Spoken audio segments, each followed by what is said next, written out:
That's it, the automobile is over. In 2024, that was the phrase of the year. I couldn't even tell you how many times I heard it or how many times I read it even before the year started, and beyond the eternal, it was better. Before, they were practically predicting the extinction of the automobile. 2024 was supposed to be the year when the car would die. No more creativity, no more passion, nothing interesting anymore.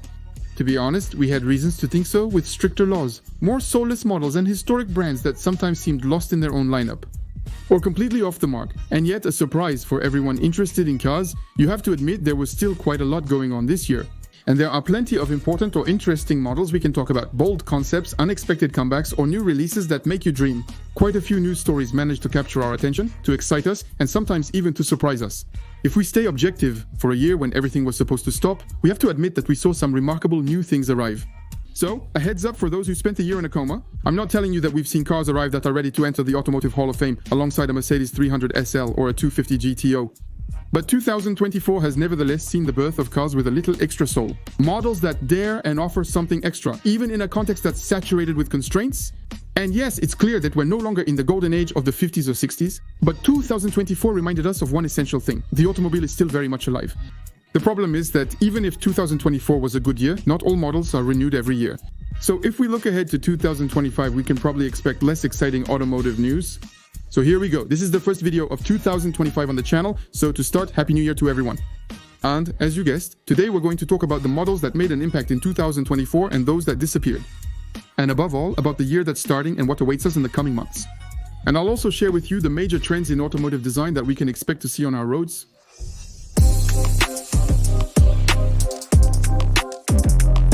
Before looking back at the past year, we need to do a quick mental math check.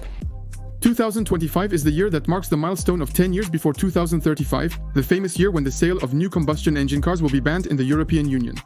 And even though Europe hasn't changed its mind on this, in 2024 we've seen a multitude of car manufacturers shift their strategy. Starting from the COVID crisis, the industry rushed headlong into the race for electric vehicles. CEOs were competing with announcements and ambitions to be the first to achieve 100% electric sales, and the results seemed to justify this enthusiasm. In 2023, electric vehicles recorded an impressive increase of 37% in just 1 year, and accounted for a little less than 15% of the market share, according to the European Automobile Manufacturers Association. But this year, the landscape has changed. In the first half of the year, the global market slowed down significantly, with growth of only 1% in Europe. And in the United States, it's even worse, with a market share that was only 8% in August 2024. Today, manufacturers and equipment suppliers are putting the brakes on the issue. And despite the incentives and laws that still encourage buying, customers themselves seem less eager to switch to electric. Ford, Mercedes, Audi, and even Volvo, who had announced a fully electric lineup as early as 2030, are revising their ambitions. All the major Western brands are shifting their strategy for a simple reason: demand is much lower than expected, and as always, it's the market that decides. To avoid sabotaging themselves, the manufacturers have no choice but to backtrack. However, some adjustment choices in the lineups had been planned for several months. And of course, this has impacted the car market this year, with the disappearance of several iconic combustion engine models. The Audi TT will not be replaced, the Jaguar F-Type has ended, and it's also over for the Audi R8. And overall, this year we can note on the list of discontinued models, for various reasons, the Camaro, the Aston Martin DBS, the Ferrari Portofino, the Fiat 500X replaced by the 600 Electric and the Ford Fiesta. The little Honda E, which had a rather short career because it was too cute but not profitable. The Jeep Cherokee, the Kia Stinger, the Huracan, the Maserati Ghibli, the Levante and Quattroporte, the 600 series at McLaren, or the Mercedes CLS. Fortunately, 2024 is also the year of the end for the Citroën C4 Cactus. And fortunately as well this year, we've had some amazing new arrivals. To start off, something soft. On the facelift side, we've had some pretty successful new versions, especially in England, for the Bentley Continental Grand Touring and Rolls-Royce Ghost, which both had a rather subtle redesign this year. While the Aston Martin Vantage has been completely revamped and transformed to get back in line with the grand touring spirit of its big sister, the DB12. For the more popular models at Renault, we can welcome the return of the Quattro-L and the new star of the lineup, the R5. Two cars that obviously appeal to our collective nostalgia and bring a bit of a smile in the car world that's rather focused on aggressiveness. Another icon that has returned is the Fiat Panda, which is arriving with a fourth generation, more than 40 years after the first, still with a cubicle spirit and a design marked by simplicity. But what strikes me when I look at these new models, unlike their predecessors, is obviously their massive appearance, even for city models, and the completely deliberate farewell to lightness. So I think we'll make a dedicated video about automotive obesity this year, since it's gotten even worse. On the pure car passion side, I mentioned the disappearance of the Lamborghini Huracan at the beginning of this video. Well, it will be replaced by the Temerario, which will be unveiled at the end of August at Monte Car Week. And even if it's the end of its legendary V10, it will still be a hybrid V8. And above all, what interests me is that the design is evolving for Lambo. with a simpler overall look, less technical or complex than what we've seen on the latest Huracan Tecnica or on the Revuelto, which replaces the Aventador. So I'm curious to see how it's going to evolve. At Ferrari, it's been a productive year since we first got to discover the 12 Cilindri, which succeeds the 812 Superfast and continues the magnificent tradition of the naturally aspirated V12. Its design, still overseen by Flavio Manzoni, is inspired by the 1968 Ferrari Daytona, with a distinctive front end that has sparked a lot of discussion, which features a black mask between the headlights. This design was also seen later in the year on the F80, which succeeded the LaFerrari at the top of the range, and about which I made a dedicated video at the very end of the year. In England, 2024 is the year McLaren won the Constructors' title in Formula 2 2024, a feat they had been waiting for 26 years. And it's also this year that we saw the birth of the McLaren W1, the brand's new flagship, which succeeds the P1. By the way, I won't go into detail about that because we'll be talking about McLaren in the coming weeks on the channel. And of course, at the peak of new releases over the past 12 months, it's the Bugatti Tourbillon that has come to sit at the very top of the automotive hierarchy. As incredible as it may seem, let me remind you that it has a completely new naturally aspirated V16 engine, which reminds us that innovation and creativity still exists. Another proof that the passion for exceptional cars remains intact is the return, after a 6-year absence, of Aston Martin Vanquish, which will be powered by a brand new 5.2-liter twin-turbo V12 without hybridization that will reach a top speed of 213 miles/h. Its exterior design remains true to British elegance, with stunning proportions and a well-executed touch of modernity. That's exactly what I like, probably my favorite car presented this year, so it's clear that seeing all this, we can breathe a sigh of relief and feel reassured. But the problem is that these models are only renewed very rarely, on cycles of about 4 to 8 years. So if we had a very busy year in 2024, we can wonder what will happen in the next 12 months.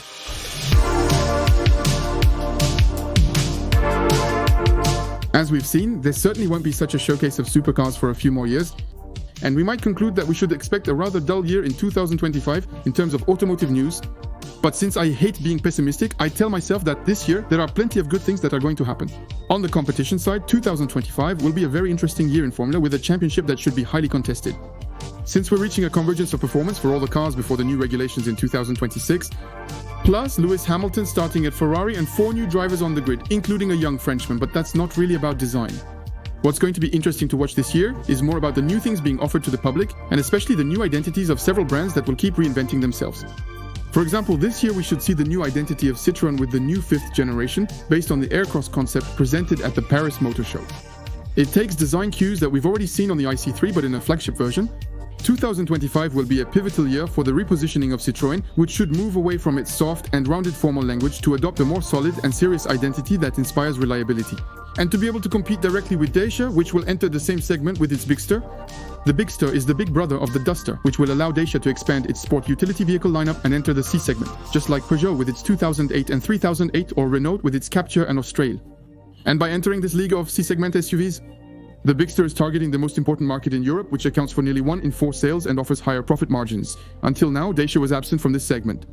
And so this year, it will take a strategic step in line with the ambitions set out in the Renault Lucien plan of 2021. In the slightly more upscale segments, I see Audi and Mercedes continuing their momentum. But I can confirm some news from BMW, which should offer us, at the end of the year, a production model adopting the design identity seen on the new Neue Klasse concepts, with a more understated design, no frills, and a futuristic spirit, which would bring some verticality, both in the treatment of the typical BMW grille and in the expression of the lights, which would be integrated into a horizontal strip. A bit like on the very first BMW, which was called Neue Klasse, that came to the market 63 years ago, in 1962. I'm also hopeful that this year, Alpine will finally offer us its sport utility vehicle. I can tell you that it's been in the works for a very, very long time, but we still haven't heard any news about it going into production. And for now, the brand is content to offer us versions of the A110, and even though the lineup has expanded with the A290 this year, the sport utility vehicle would finally allow them to take a place in this market, which is still crucial for ensuring the brand's survival today. The French manufacturer has also given us a preview of this sport utility vehicle, which would probably be based on the Renault Scenic platform, with the A390 beta concept, and its high-riding coupe silhouette, which of course is a concept and won't be adapted as such for production. But it already gives us a good indication of the style we can expect on the outside. Alpine should launch several models in the coming years, including a new version of its Ascent, 10 electric ones, a convertible version, and even a 4-seater coupe that would capture the spirit of the A310 along with 2 other SUVs. But that's not for this year, and speaking of new models inspired by concepts, 2025 should be the year when a new version of the Mazda MX-5 arrives, based on the style of the stunning iconic SP concept shown in 2023, which really feels like a true car, right? Fun? A compact coupe silhouette with a superfluid design, featuring simple shapes all about sensuality and finesse, highlighted by that deep red now well known at Mazda. It's safe to say this would be the ideal recipe to renew the MX-5, which is the best-selling roadster in the world and whose current version has already been on the market for 10 years. On top of that, Mazda has announced the return of the rotary engine on this model, so we'll see if they manage to keep their promise on that.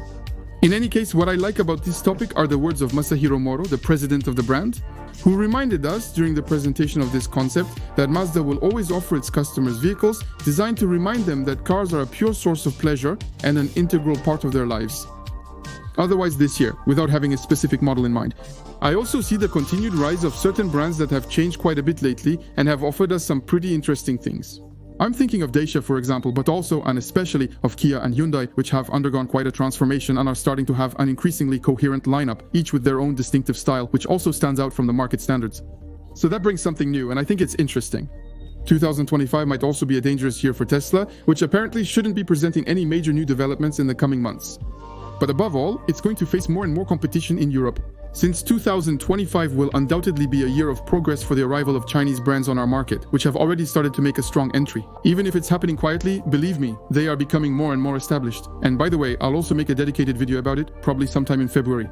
In the end, even if we don't have the list of all the new models that will arrive in 2025, we can be sure that the automotive industry will amaze us with its share of the unexpected and surprises. And that's why it's important to take some time to analyze the design trends that should emerge this year.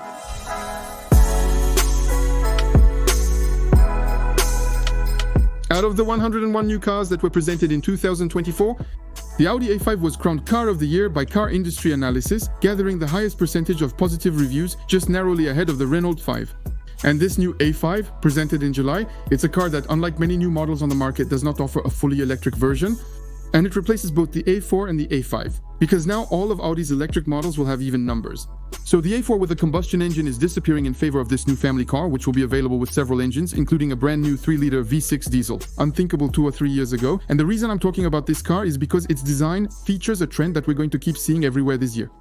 You've already seen it on our streets, and I think it's only going to become more common. It's the horizontal light strip. It was a designer's dream that couldn't exist for a long time because of technical limitations. But thanks to LED technology for several months now, horizontal light strips have been hugely popular in automotive design. You couldn't have missed it. It's simple, they're everywhere. At first, they were mostly on high-end models, but they eventually made their way into all segments. These light strips can be seen at the rear, but now also at the front, and it's true that they contribute to the visual identity of cars by enhancing their modern look.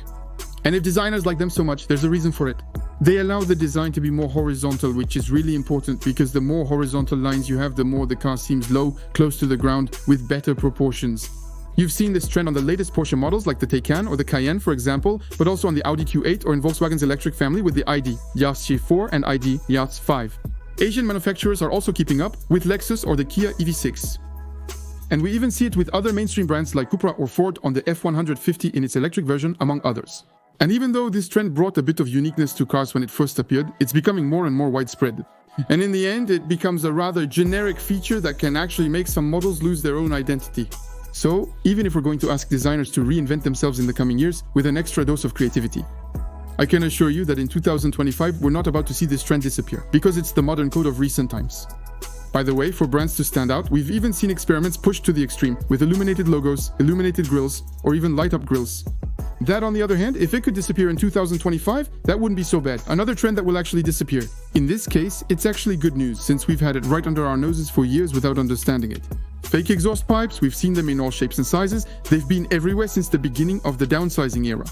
The fake exhaust tips, which are solid and just there for style, will eventually disappear little by little. Mercedes, Audi, Volkswagen. No one escaped it, including on the most modest models. The fake tips are of course cheaper to produce than a real exhaust, and they made it possible to keep a sporty appearance while adapting to pollution constraints. At the same time, the exhaust pipe is an important visual element that has always defined the design of the rear of our cars. And getting rid of it completely overnight would have been too strange, so we had to go through this transition period, and now here we are. We can clearly see that the market is ready to accept models that simply don't have them. Instead of pretending, it's now up to the designer to fill that space intelligently to maintain harmony and visual balance. And now it's time for me to tell you about the design trend that I can really see making its debut on the market this year. Verticality. I told you about the need for horizontal lines, but this designer trick has become so widespread that in the end, you find it everywhere. So, it's time to change our approach, and that's what we're starting to see more and more. Verticality, which had been banished for years, has slowly started to make a comeback. And I think it's a solution that's going to be used more and more. In 2025, at the rear of the king of 4x4s, the Range Rover Vogue, we were able to see what that looks like, with its ultra-modern vertical lights that really structure the surface. We also saw it appear at Cadillac and Polestar more recently, and even on a facelift of the Volvo XC90, which is getting a new front end, with its vertical strips in the bumper that refresh the face of the head of the Volvo lineup, and allow it to keep a modern look for a facelift after 10 years on the market. The advantage of adding vertical lines is that besides bringing something new to the design, it also adds structure and above all, stature to the car. So I can see this happening first on high-end models like the examples I mentioned, and then gradually becoming more widespread to become a trend across the entire market. There you go, I just made a prediction. So we'll see over the course of the year if I was right or if I was completely wrong, but I'm pretty confident. Let me know what you think in the comments. Do you agree with me about the trends that will appear or disappear? And are you optimistic about the year 2025 for the automotive industry? As always, I'm looking forward to your feedback. On my end, this year, I'm going to try to keep talking to you about automotive design on this channel regularly, always prioritizing the quality of the videos over the quantity. And I'm also going to take advantage of 2025 to offer you new collections on the Appel de Farcom website, since all the models I make are limited edition and some are already completely sold out. By the way, if you want to take advantage of it, go to appeldefair.com with the quick response code that's displayed or the link in the description. As usual, you get 10% off your first order directly on the website. Once again, Happy New Year to everyone and see you next time.